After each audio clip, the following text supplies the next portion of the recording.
Welcome to Season 3 of the Knack 4 Business Podcast. Over 350 episodes strong, we're here to ignite your entrepreneurial spirit with fresh insights, networking gems, and creative strategies that elevate your game. So, a question for the audience. How do you lead your business with clarity and confidence when everything around you feels uncertain and overwhelming? That's exactly what Electra will talk about. How to navigate uncertainty, unlock growth, and lead with purpose through peer advisory boards, executive coaching, and strategic team building. If you're feeling stuck or unsure about your next business move, tune into the story. Discover how to find clarity, build resilience, and take focused action starting today. Our guest today is Electra Govoni from the Alternative Board, or TAB. So, a little more about Electra. She is the CEO of the Alternative Board, Boston Northwest. With over 30 years of leadership in the FinTech industry, from State Street to BNI Mellon, Electra has driven operational excellence and led dynamic teams through change. Now she empowers forward-thinking business owners to scale up, boost profits, and lead more fulfilling lives through coaching, peer advisory boards, and talent strategy. As a certified STRAP Pro facilitator and executive coach, she helps leaders overcome self-doubt, think creatively, and take focused action. Based in Burlington, Massachusetts, Electra also serves the community as president of the Winchester Historical Society and brings heart, strategy, and integrity to everything that she does. Electra, it's an absolute pleasure having you here today. Thank you for being here. Do you have a favorite quote or saying you want to impart to folks? Thanks so much. It's a pleasure to be here. I have two. One is a quick one. You can't read the label when you're inside the bottle. And the second one comes from Theodore Roosevelt. People know it as the man in the arena. And so it is not the critic who counts, not the man who points out how the strong man stumbles or where the doer of deeds could have done better. The credit belongs to the man who is actually in the arena, whose face is marred with dust and sweat and blood, who strives valiantly, who errs and comes up short again and again, because there is no effort without error or shortcoming, but who knows the great enthusiasms, the great devotions, who spends himself in a worthy cause, who at best knows in the end the triumph of high achievement, or who at worst, if he fails, at least he fails while daring greatly, so that his place shall never be with those cold and timid souls who knew neither victory nor defeat. I love that.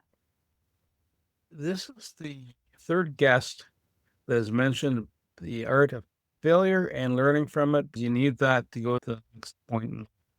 Yeah. We seem to be running a theme here, and it's unplanned. This is awesome. People only see the end notes, which is, oh, look how great we were. And look at what we achieved. Like the pain, the blood, the sweat, the tears. How many failures came before? Often people don't even expect them because they don't see that part of the story. And yet it's a part of what made you so successful. FinTech to coaching and advisory work. What swung the yard arm from one to the other? Working in technology in the financial industry, you're always trying to find the better way. Wouldn't it be even better if we could do X? If we could make this faster, bring in more data, have better analysis, make smarter decisions based on what the technology could provide? Loved that. There was a point in my career in which I went from working within investment management firms to working at a software company who sold into that industry. The software company, when I arrived, was running like 10 years in, but running like a startup. There was no process. People were running around. The weight was on the shoulders of maybe 10 people, even though there were 100 people in the company. And we were in danger of not surviving because internally, it was a house of cards. And I was a part of the team that helped build the foundation inside out That was such a challenging, yet I loved the experience of being able to create that and knowing that this company was now going to be strong enough to move forward and grow. That when I got to the point in which I felt like, you know what, 35 years in this industry is good enough. It's time for me to jump off and do something else. That was a big inspiration and jumping into coaching and advisory work. Words tend to get thrown around in the coaching business. I want you to tell me what's the similarity and what's the difference. Uncertainty and chaos. Are they two ways to say the same thing, or are they different words? I think uncertainty feels a little calmer. There's question marks flowing, but when you say chaos, it feels like all the rules we knew are out the window. We have to study the terrain as if we're exploring in a way that has never been explored before. So I would say if you were thinking of a continuum, you might move from uncertainty to chaos. At least that's the way I could think about it. How does one make sure they're agile enough when a market shifts to have their mindset shift as quick? It is something that when you get stuck, think of some of the reasons why someone gets stuck. They could very well be really all in on panic situation. It's a high fear. Their level of fear is very high. And I will tell you, it's really hard. It can be paralyzing. You can be full of overwhelm. You might have your clients coming at you at great volumes looking for answers to questions that you don't have. And that is a very, very difficult situation. It's always nice if you have perhaps prepared a bit for the days in which the cash flow isn't so positive and that you've built a bit of resiliency already in your financials. You've got some reserves. You've got strong relationships. So if you had to go to a bank and get something to happen, you're not starting from, hi, let me introduce myself. I used to have a great balance sheet. I don't right now, but I promise you it should get better. It's better to have these things already factored in. However, I'd also recommend when things are fast and furious, get good data about what exactly is happening. What's real, what's immediate, what perhaps is 3, 6 months, maybe more out, and start to get your bearings so you can move out of the panic and the onslaught and out of just that, I got to react, which you can actually start to think about what we're going to do to get out of the hole we're in and into what might actually be a good opportunity of this moment. And you move from just total terror to, okay, I've now thought about it and understand that my marketplace looks very different, but I see a very rich possibility. So now how do I motivate to move in that way? So these are some of the things that when you can start to get out of the frozen and into some form of action, if things start to change, and I can guarantee you'll feel a whole lot better too. One of the things I've noticed that if someone has if their mother tongue is another language other than English, when they get wound up, the first words out of their head usually is of their mother tongue and not English. So that means if someone is running into a chaotic moment, Yeah. where do they get stuck on? Where do they default to? Well, To no benefit. it's one of the scariest things you can do is not be aware, or sometimes it's head in the sand type of syndrome, in which you're really not you're not acknowledging the fact that something's changing. You're kind of just saying, I'm sticking with my plan. It's a good plan. And God damn it, I'm going to ride this horse. Your ability to continue to assess what's happening and adapt is a pretty powerful skill at these moments, and it will serve you very well. And I'm not saying run around like a chicken with your head cut off, you need to be able to figure out what your best next plan is. I'm a big fan of scenario analysis and thinking about what if, let's take this scenario that's very important to my business. Let's play this out in some different ways. What's my plan and what are my markers to see which plan we should pivot to based on the fact something is now costing me X? Having that notion of, here's my plan for this condition. If it's this condition, I know how to shift.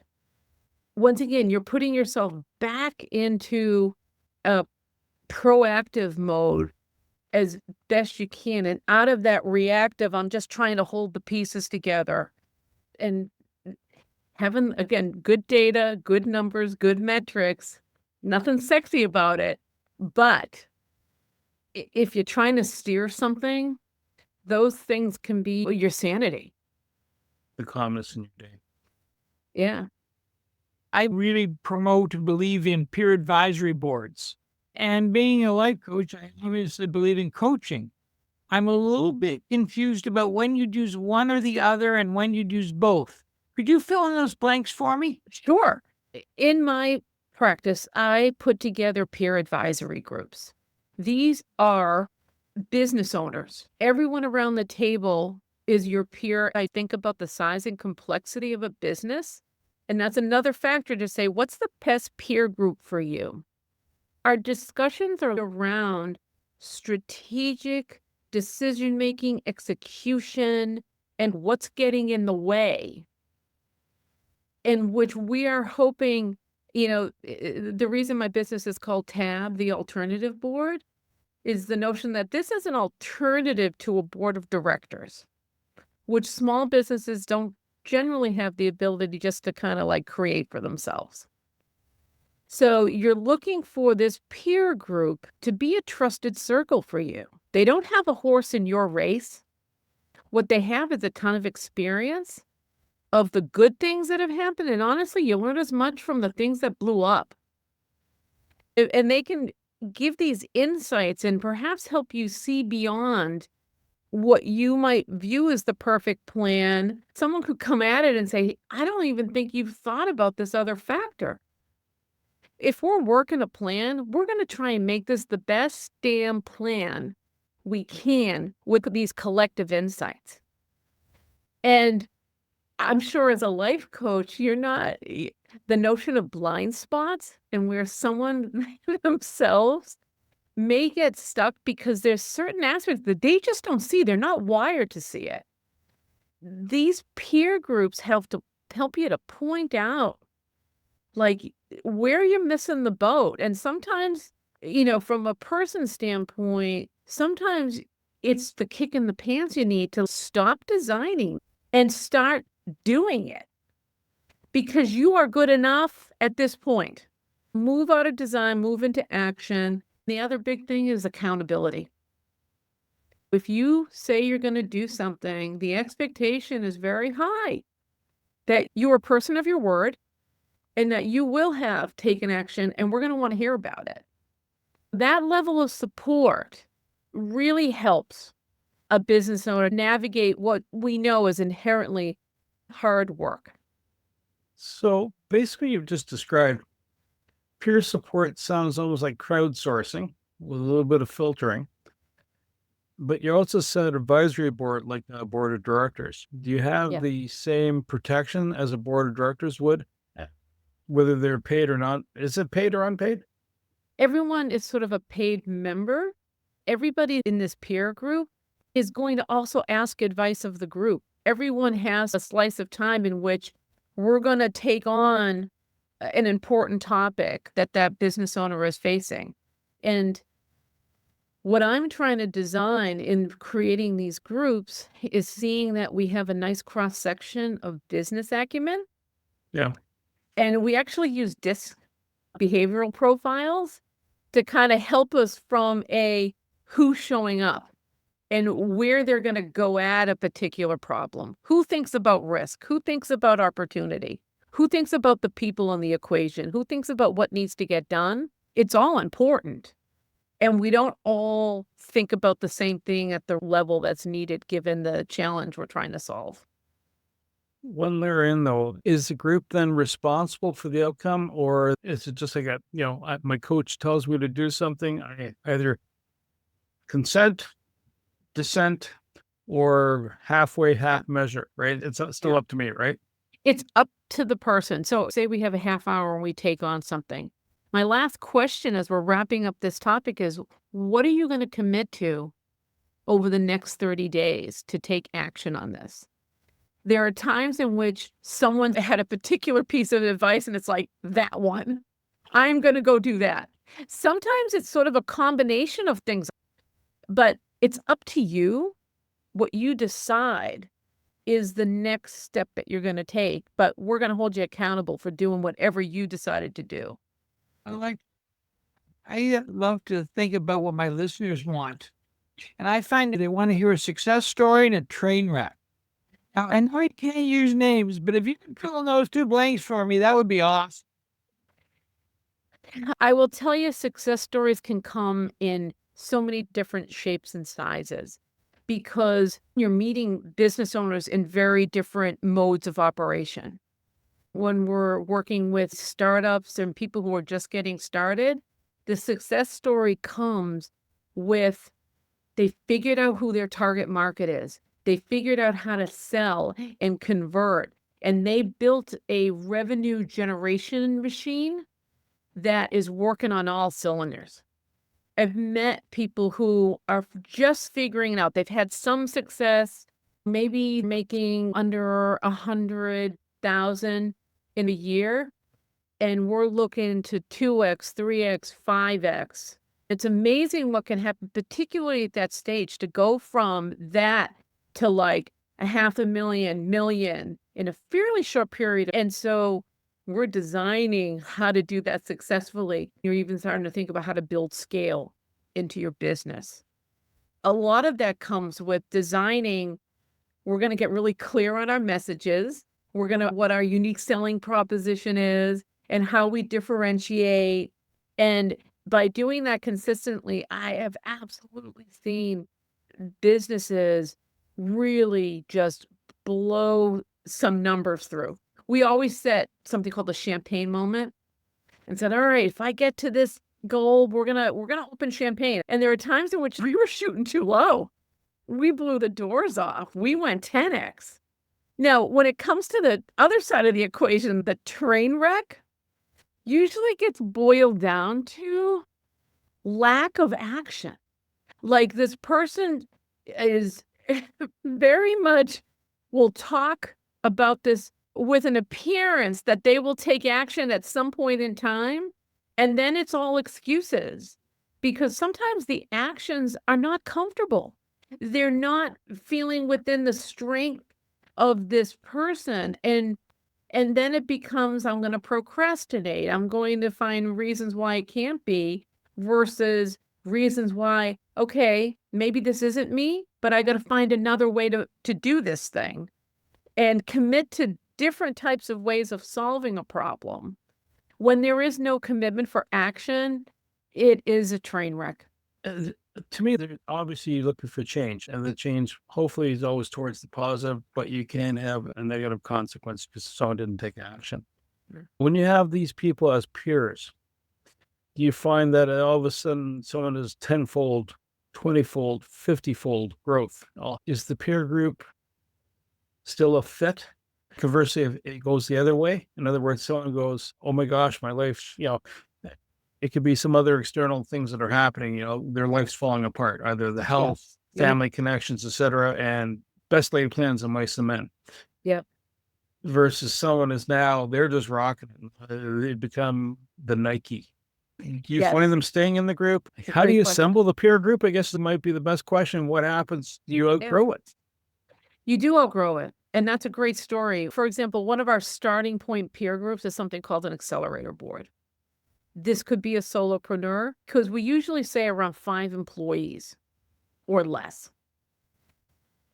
It's very possible that because someone was 5x, 10x, and they had to start to hire, the dimensions of their business changed. And also, usually the nature of their problems start to change. And what I'm always asking is this the best group, given the new set of problems that you're likely going to be dealing with? Is this still the best group to be your thought partners? What you almost do when your business is on the ups, you graduate to a different board. And so you go to a board in which your business is now much more in line. You might be the newbie or on the smaller dimension of what this new board has accomplished. But that's great because you're in perfect position to use that to keep the growth going. When someone is encountering, and you described a bunch of things, and this happens all the time, like things are blowing up, and it's not always the business. It could be something very personal happening. Because this group has become a trusted circle, you don't just talk business. Often, as we give our updates, sometimes the update is, I'm really worried about my son. There's a level of depression that I see setting in with him, and it's having an effect on my business, it's having an effect on my family. We're not in there to say, I think your son should do this. That's not what we're there for, but we're there to help give this person a place to talk. And what compounds it is now I'm worried because my focus isn't there. I feel like my hand's coming off the wheel. Here, what are some ways? So while you're experiencing this, your business is still going to be okay.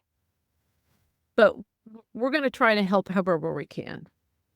So the elephant in the room, what is a Strat Pro? What is Strat Pro? So that actually came from this notion of strategy meeting productivity. And at the heart of this is, for a small business, it has a leadership team.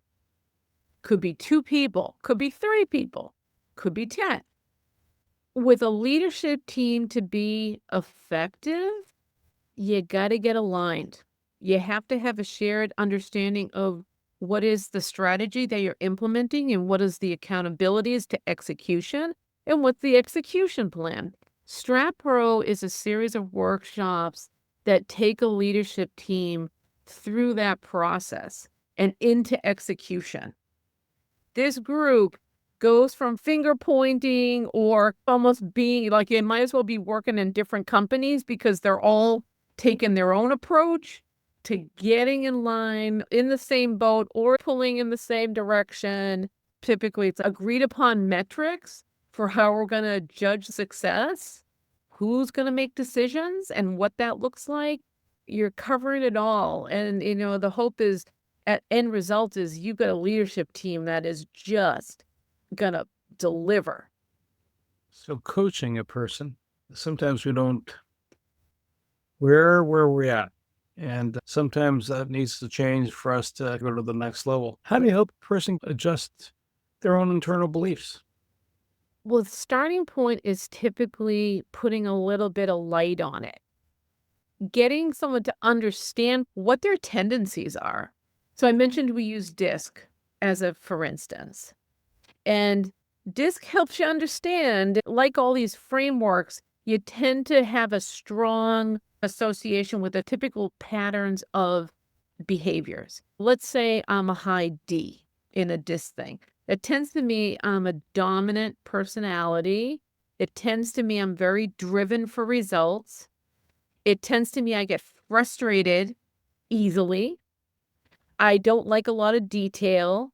And I'm about results. If you're not going to be able to deliver, you are noise to me. And this isn't a warm and fuzzy person, You get a hug from that one. I'm listing all sorts of things that someone who's very heavily into this thing, this is the way they see the world. What they may not see is when you are very abrupt with this person, they actually have a very different way of seeing the world. You are shutting them down. You are insulting them. What I like to try and do is have someone appreciate the fact that there's power in the fact that people see the world differently. And now, how do you leverage the work of your company so that you can figure out how to align the skills and natural talents of your team in a way that they can contribute to the best of their abilities?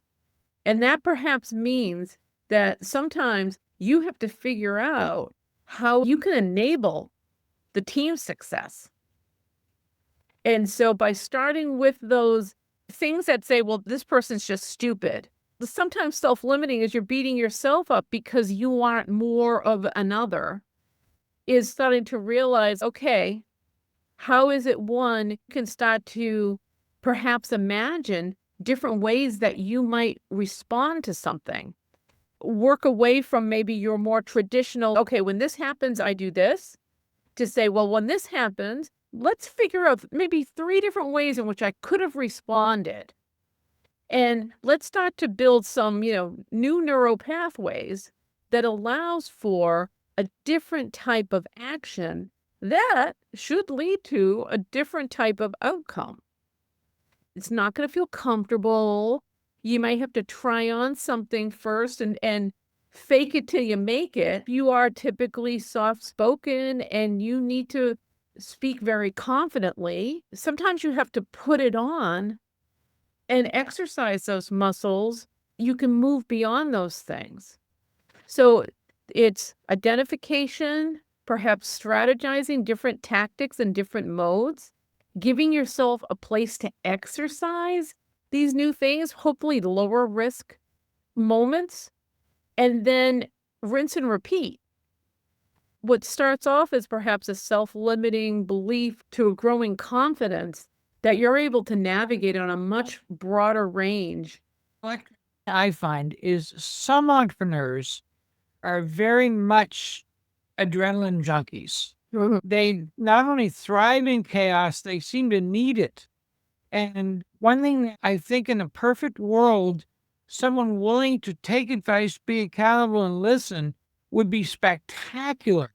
What happens when you run into a client who even the first grade teacher said doesn't play well with others? I tell somebody, you're It's very true. Not everybody is wired to want to even sit in a meeting that lasts more than a half hour. We have a 4-hour meeting. Some people start to freak out within the first half hour. If someone truly cannot do this, perhaps this isn't for them. So I will agree that for some folks, this isn't their thing. You have to believe that other people, other than what you think, has value. You have to know that, if you always want to be the smartest person in the room and believe that universally, are you there just to tell people what to do? That group does not want that. So perhaps not the best fit for this type of way, but the person who chases the shiny thing, who loves the speed of discovery, there's a role for that person in different methodologies. I say, this person's a visionary. They're seeing a world that doesn't exist yet. And that's what turns them on. That's what lights them up, and bless them, because we need people who can envision a different reality. But they may not be the best person to operationally run a company. And so with those folks, sometimes it's because they can also make everyone crazy. Everyone charge this way. No.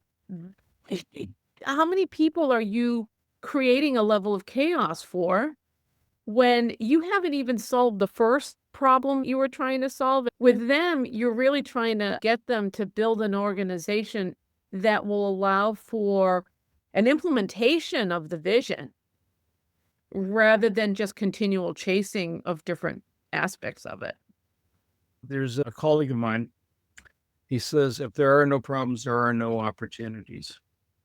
I'm not necessarily talking about the shiny object, but how do you capitalize on the chaos to achieve growth? Because if you're looking at something, chaos by its own definition means it's something you just don't understand the rhythm of it yet.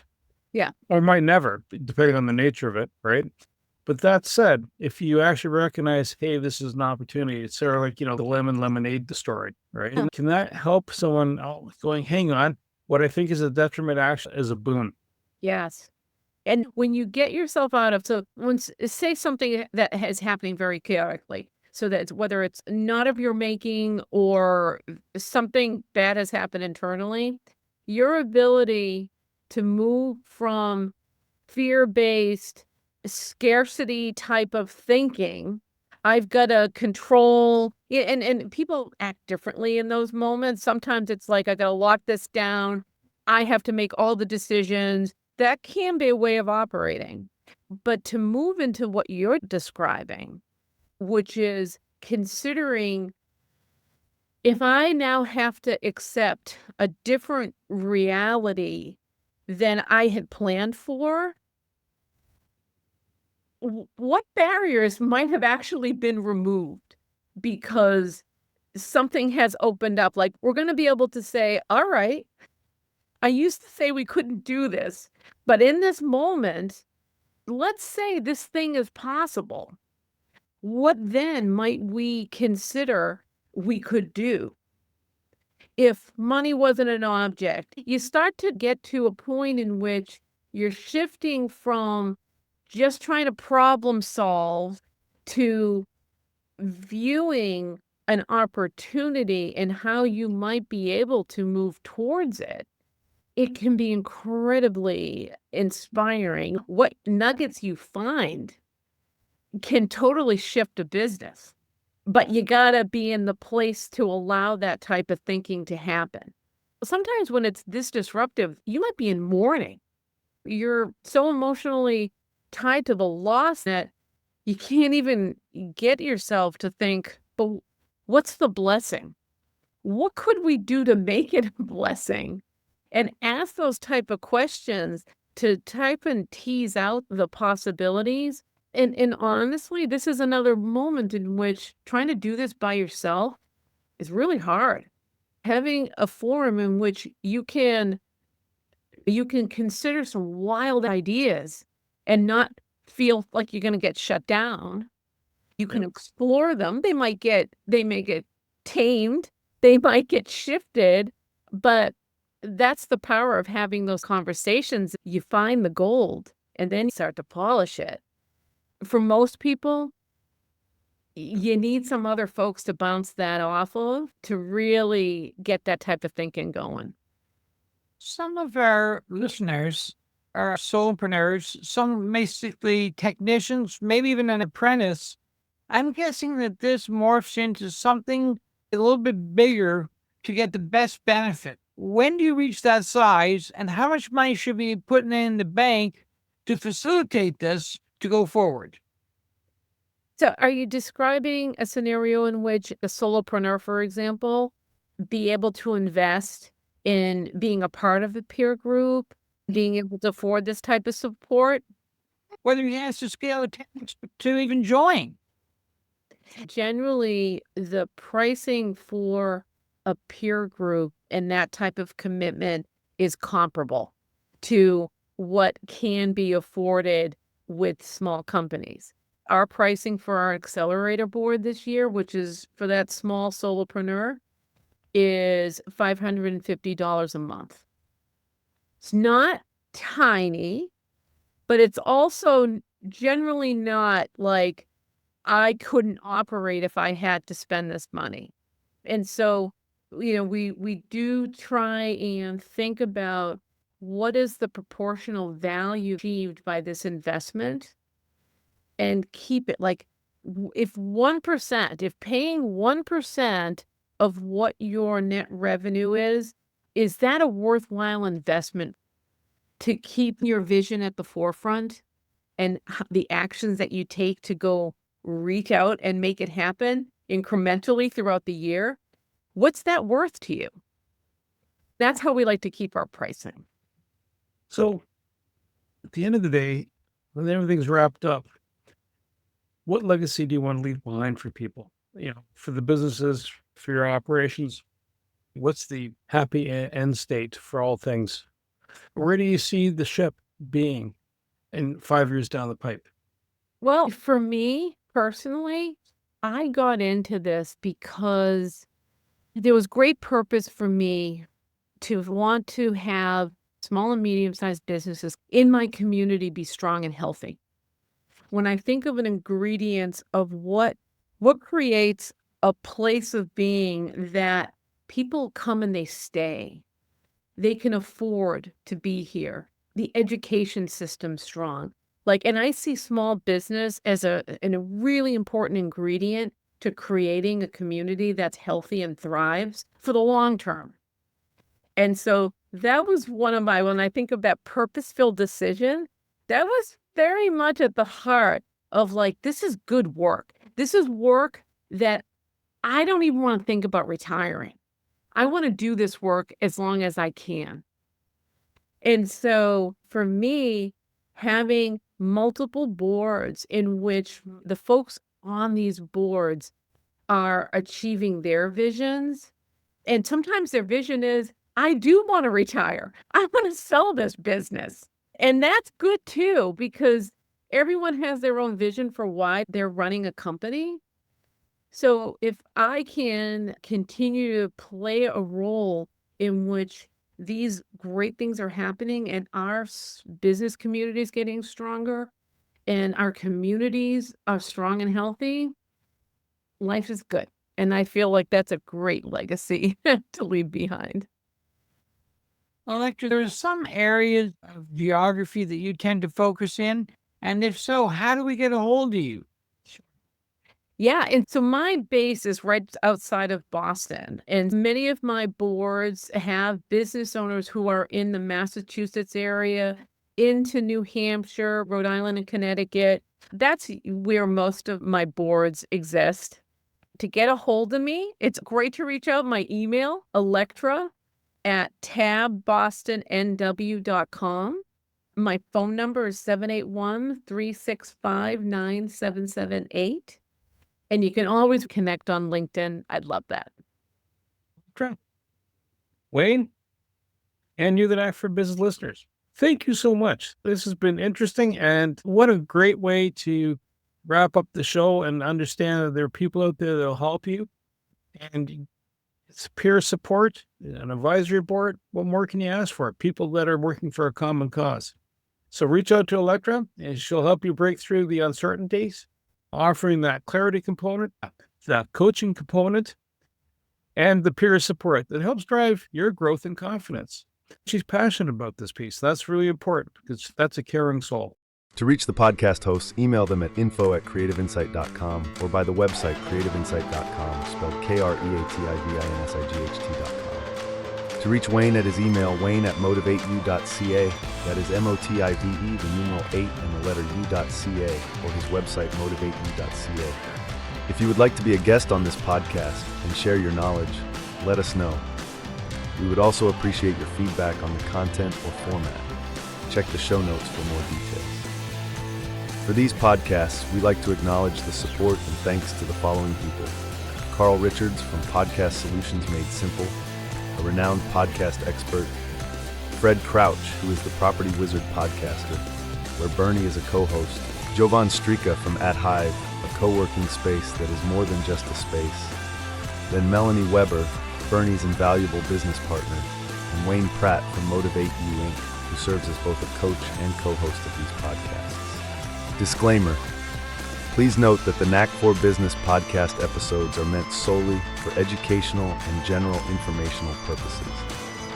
The information and opinions contained within are not intended to be professional advice on any subject matter. The thoughts, views, and opinions expressed by the participants are their own personal beliefs and do not represent the views of the podcast hosts or any affiliated organizations. It is important to note that this podcast is not a replacement for consulting with certified experts in your area who possess knowledge of your unique situation. The hosts of the podcast, along with any participants or affiliated groups, do not take responsibility for any actions taken or not taken based on the information presented in this episode.